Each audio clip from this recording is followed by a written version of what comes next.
Good night, everyone. As many of you know, I'm Diane Young, and I'm here on behalf of South Pacific Private.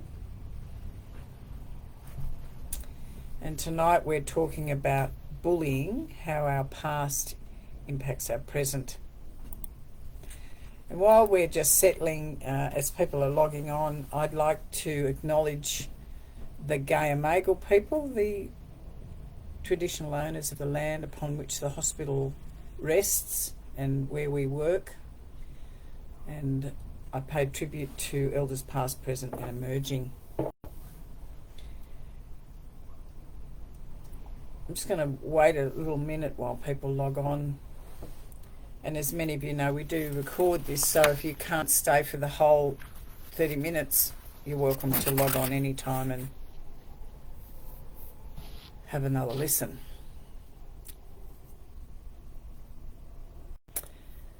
So I'm going to talk about bullying, and I'm going to talk about bullying per se, but I'm also going to weave it into the model of developmental immaturity, which many of you know, the Pia Melody model we work with at South Pacific Private.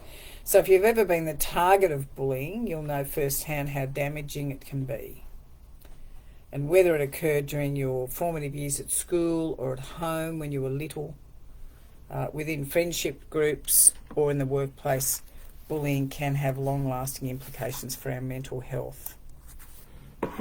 It's extraordinary to me, the amount of times I've been working with people in changes, the childhood trauma program we run at South Pacific, and they'll be, quite, successful people. And when you start to unpack their trauma, that it'll be bullying that comes up. It particularly comes up for men, not entirely. I mean, there are some women, but it's interesting to me the amount of men I have worked with who in their 50s are still very distressed about what happened to them at high school or when they were sent to boarding school. And I want to talk a bit about that tonight. So bullying can change how we perceive ourselves, our self-esteem and our self-worth can be broken down.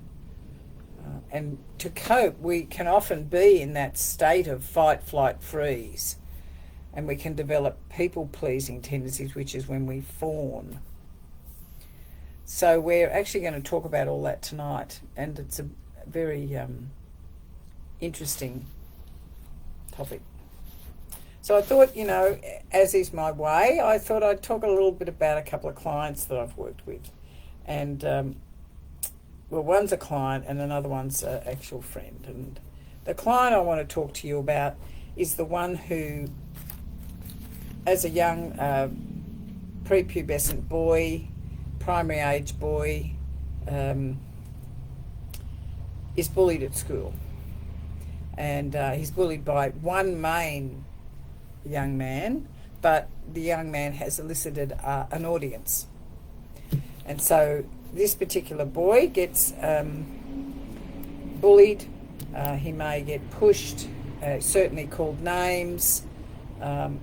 Maybe his shirt's ripped. I mean, it's a horrible incident. And it's not the first time it's happened. Because often what happens is you get a little bit of this teasing and pushing and, what we would have in the back in the day called a bit of roughhousing. But it escalates often when there isn't any stop to it if the child who's being bullied has nobody to protect them. And in this case, that young man didn't. So let's see what happens when he goes home. So he goes home after this incident, and instead of getting some sort of empathetic response from mum or parent, his caregiver will say, "What the hell? What's going on? What's happened to you? You've got a ripped shirt, And there's a lot of shaming happening by the parent. Now, maybe when the second parent comes home, and that second parent perhaps has had a bit to drink, that it will continue, so that the experience of that child is that, well, A, you don't tell anybody if that happens to you, and B, there's no one going to protect you. Now, what does that child do with that experience? Particularly if it's more that, it's a reasonably regular occurrence. I'm not saying every day, but it happens. This child's on high alert. He goes back to the school area where he's been. He's on high alert watching for those kids. He's been laughed at and shamed by the audience, the other boys that were involved in it. And no one's sticking up for him. He got nothing from home, got shamed at home. Well, he will internalise the shame. He will make it about him. There's something wrong with me. I'm, nobody likes me. Something wrong with me. Whatever story that child makes up about himself, it's not going to be a positive one, that's for sure. And so he internalises. Now, two things are going to happen for that young man. He's either going to then start bullying another child because he's trying to claim some power somewhere and it's being taken over here and shamed over there. Or he's just going to go more and more into himself, internalise it and become more and more silent.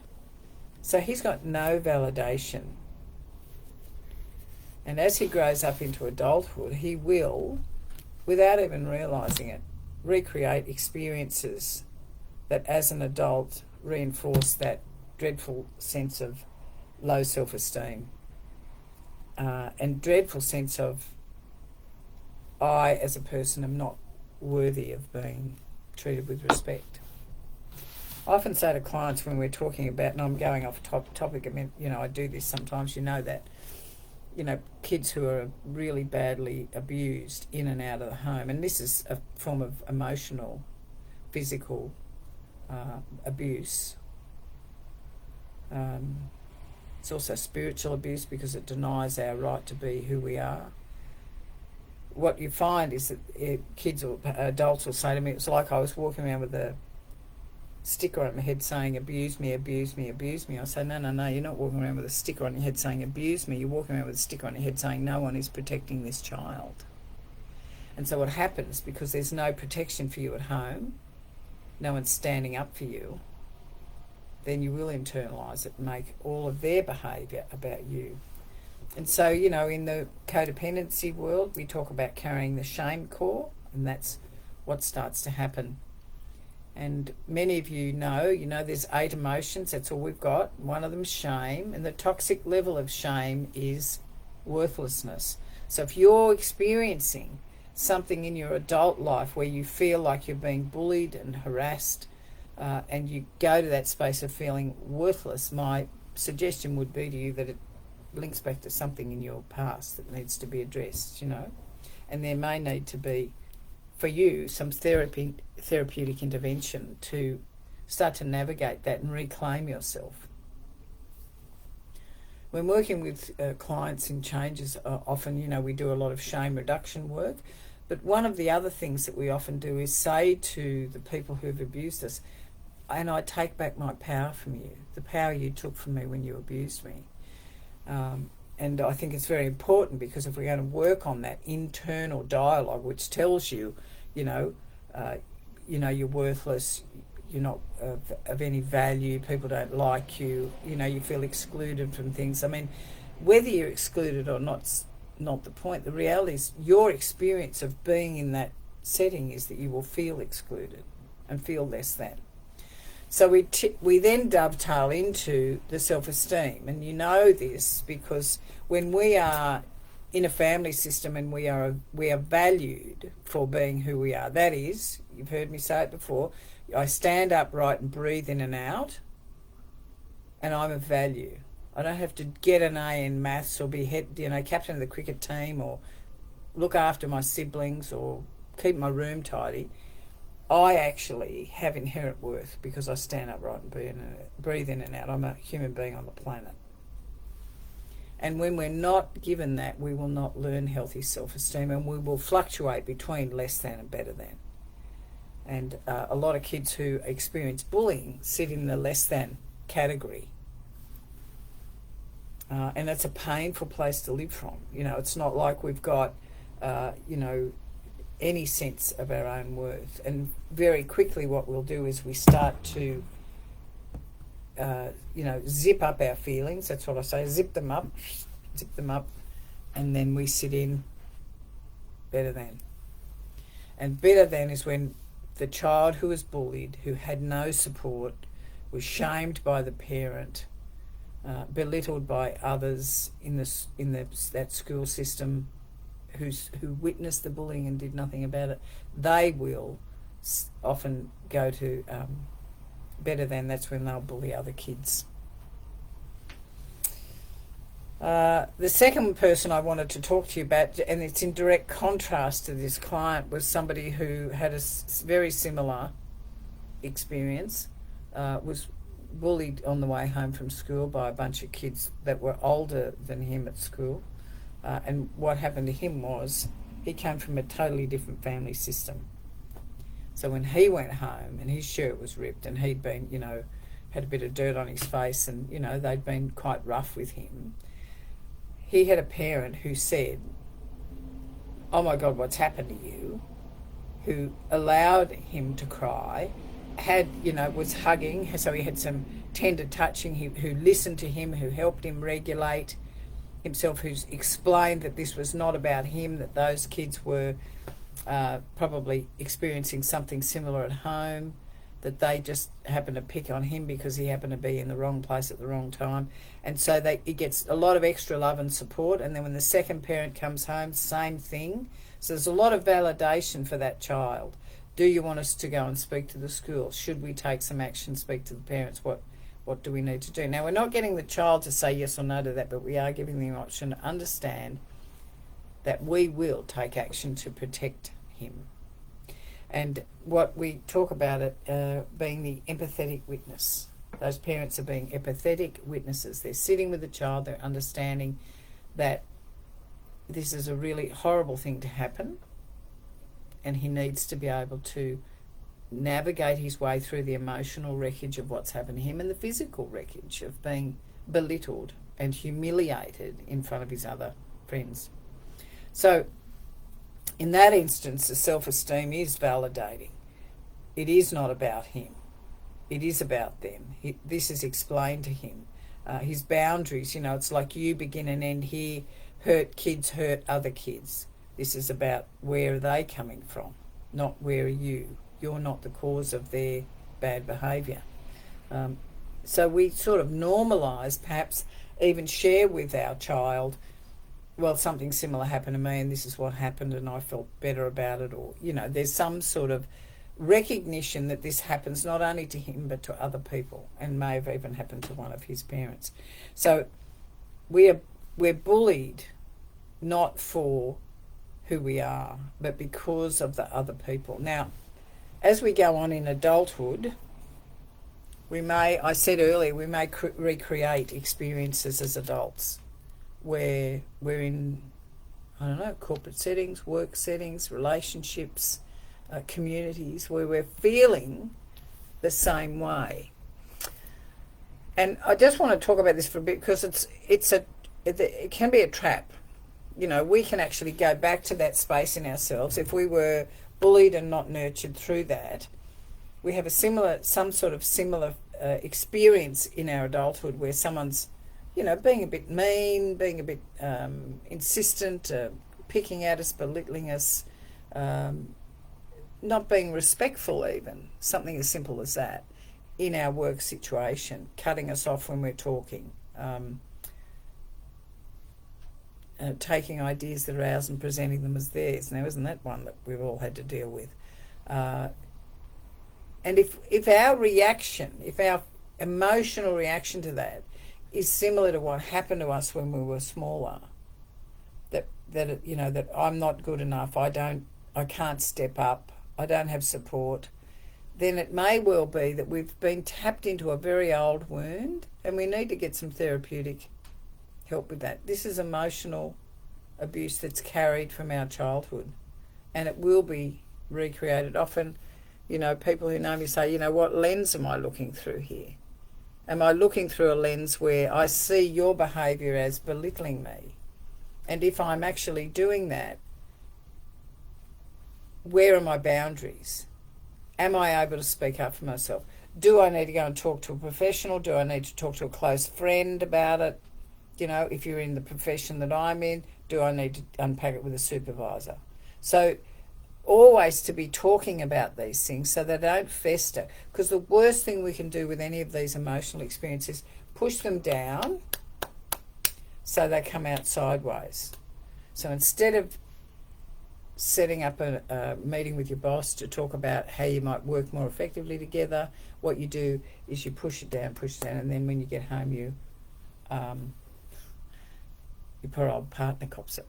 You know, partner doesn't know what's going on. It's because you're taking your anger home rather than dealing with it.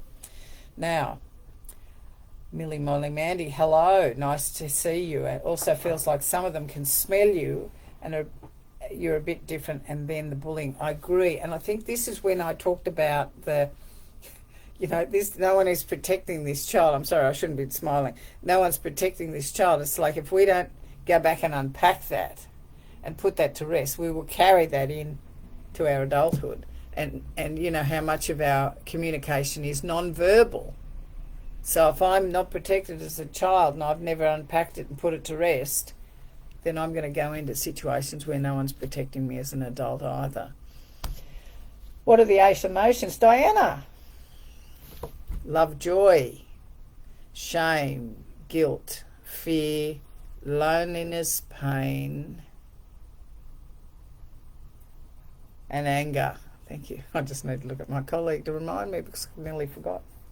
And each one of those 8 emotions has a gift, and each one has a toxic level. And if you feel the emotion that you're feeling in the moment you're feeling it and you take action as a result of it, you'll get the gift. But if you don't feel it and you push it down or you ignore it, it will come out sideways and it will grow and become toxic. Much of the toxic emotions we carry, I believe, are from our childhood or earlier events that we have not yet processed properly. I'll just leave that one with you. I'm currently on workers' comp due to workplace bullying. How can I prevent this happening again? Wow, that is very, very hard. Well, I'm sure you're getting all sorts of assistance with that, with counselling and things like that. And I would personally, Lisa, I would actually go back and start unpacking a bit of your history. It's not to say that any of it's your fault. It's not. And often we're working with people that we wouldn't choose to work with, so we have to navigate that. But to make sure it didn't happen again, it's like an inside job. It's like inside out, not outside in. That has happened. What's my reaction to it, and where does it come from? What did I, was I a boundary? Was I able to speak up for myself effectively? Those kind of questions. I mean, I'm really all about empowering ourselves to take care of ourselves. You know the adage, you put your own oxygen mask on before you try and help anybody else. I think that's where we stand in that. And that's a very simple answer for a very complicated question, Lisa, so I'm aware of that. Charlie, hi. Beautifully tired as always. Thank you. Like the stripes. That's good. I'm glad you like the stripes. How do I get out of this whirlpool of attracting bullies into my life when I've been bullied and abused for most of my life? I'm now 56 years old. It's the perfect time, Charlie, to do some work. 56 is the perfect time, I think. And I think if we're constantly in this whirlpool where we're attracting people who are abusive towards us, we need to look at the lens we're looking at, and we need to look at our history. And I think that's the important thing. I mean, I'd do some trauma work if I was you, Charlie. And when I say that, often people think they're going to be doing it for years and years, and you might, but a lot of the time you can do quite effective programs with us at South Pacific and get some real clarity around how much you carry. When I talked earlier about the shame core, it will keep us trapped in a belief about ourselves that is not true. We talk at South Pacific about the common beliefs we have about ourselves. They're given to us as children. I'm not worthy, I'm unlovable, I don't matter. Mine was I don't matter. I don't have that one anymore. It's like a little tiny weeny whisper there, but not much. It's a whole raft of them. I'm unsupported, I'm inadequate, I'm bad, I'm stupid, I'm dumb. There's a whole lot. And our parents give them to us, not meaning to. They don't know they're doing it. And we take it and it sits, down here somewhere in our gut. And we do a lot of defending of it, and we'll defend against feeling that because it's painful. And the defence might be something like sitting in better than. There might be being loud and humorous, and could be withdrawing, could be attacking. There's a whole variety of defence mechanisms, so it's a perfect time to do some work.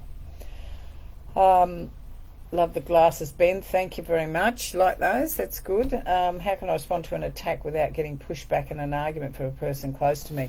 This is really interesting. So I'll come back to you, Diane, about the emotions. I'm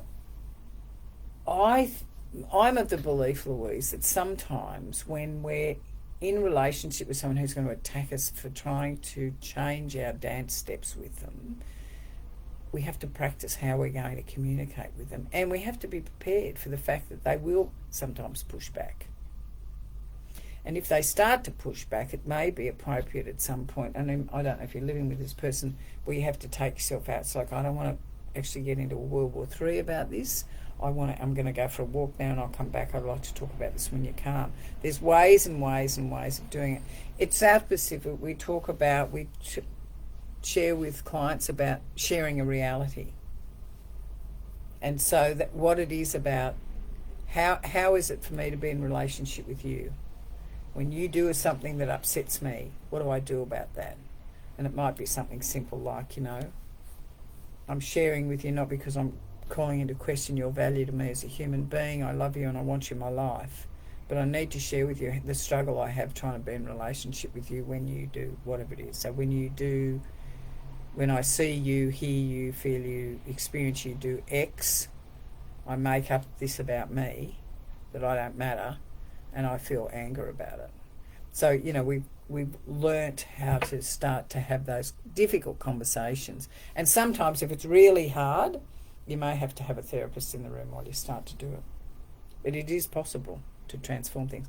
I know that some clients who have had very difficult family relationships, and they've done our 3-week program, they might do transitions as well. They'll come back with their main family member, and they'll do the family program. And in that program, we talk about sharing realities, making amends, getting very honest and talking about the things that we don't talk about. It's hard sometimes in our intimate relationships to have these conversations with the people we love the most.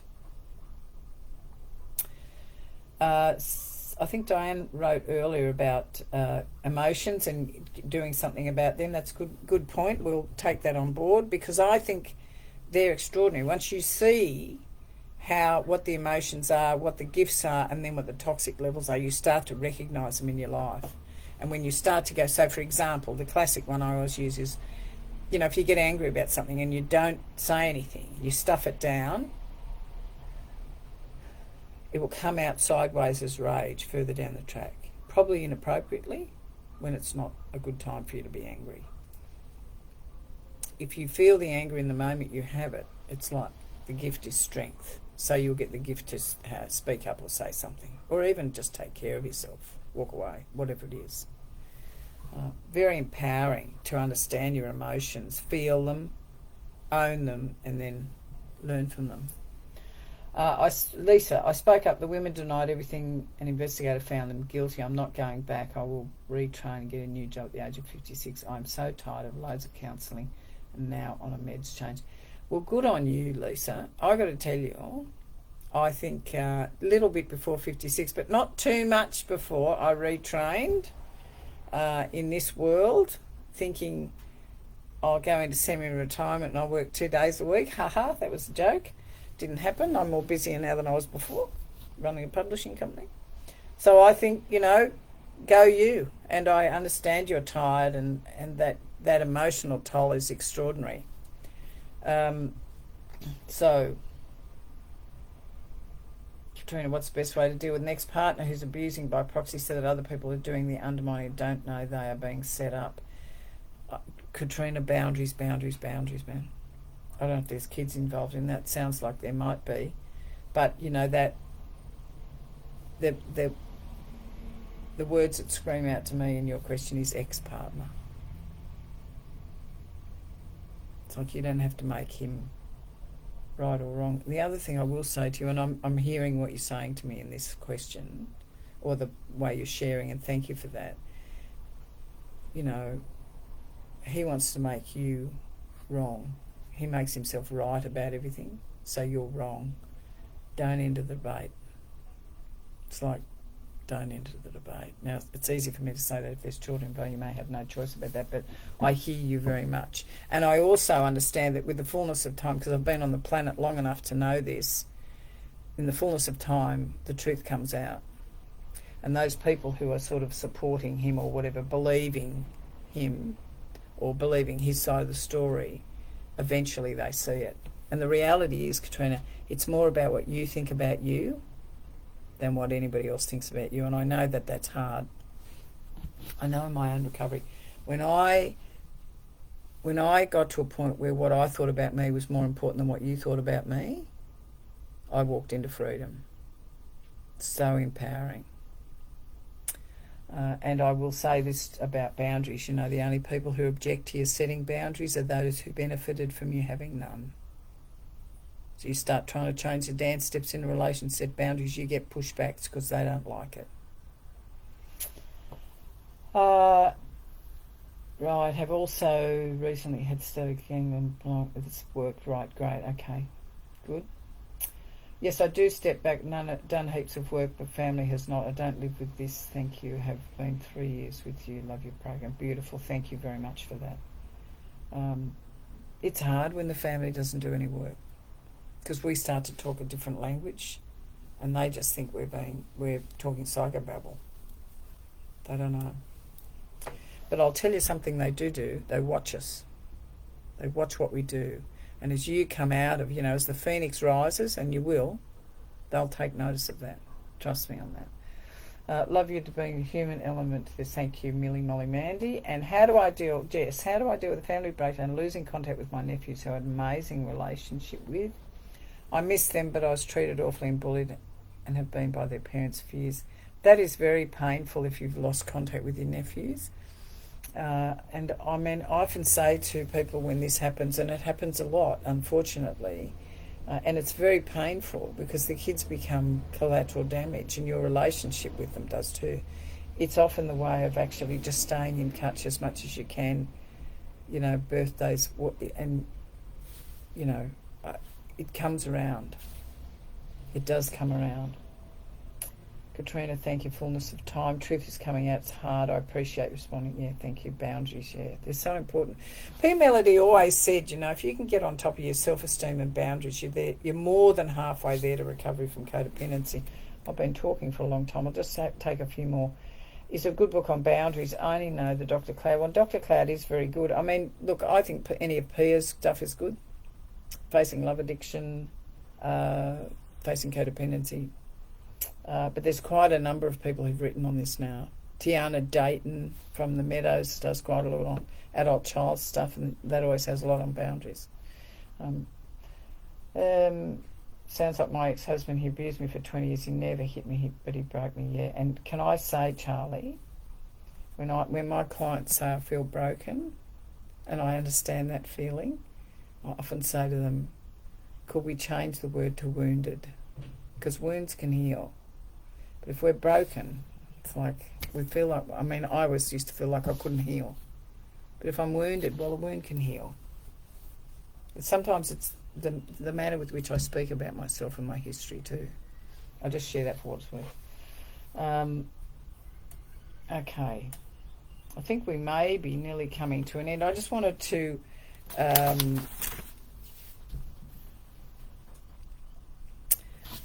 I think many of the people that are online tonight have had the experience of being bullied or abused in a relationship.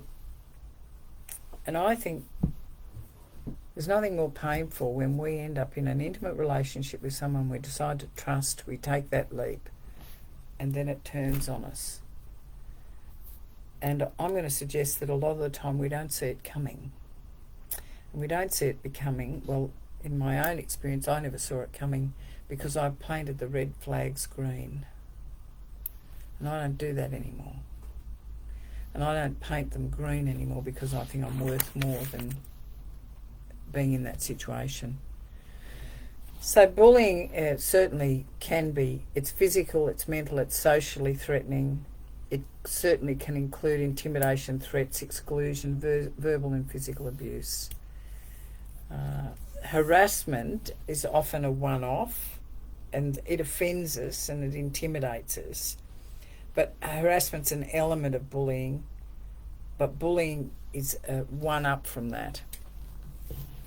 So if a behaviour like this happens once, well, we can start to navigate through. But when it involves conflict that's continual between equals, doesn't matter how inappropriate, we need to get help for it. And I think sometimes there's a sense of when I go to see somebody about this that I'm a bit weak. I think when we're talking about so narcissistic, so Charlie said, how do you recover from narcissistic abuse? Well, the first thing you do is you cut all contact. And that's a longer answer, Charlie, and I think you know that. But narcissistic abuse is extremely painful and will attack the very core of who you are. Thank you, Sharon. It's been excellent, incredibly useful. And thank you. There needs to be part 2 of this subject, Lucy. You're right. We could just go on, couldn't we? But it sounds to me like, many of you are in recovery. We've taken the rose-coloured glasses off. We're absolutely always here to help. There's day programs, women relational recovery, men's relational recovery. There's, of course, our inpatient program. There's changes. We have trauma intensive coming up, which are standalone programs for people that have done some work and want to go back and do another body of work. They're usually people that have done changes 1. So, there's a lot about what we do at South Pacific, which is designed to give you that space to unpack the history, look at it, have your feelings about it, and then start to rebuild from there. So I want to thank you for being with us.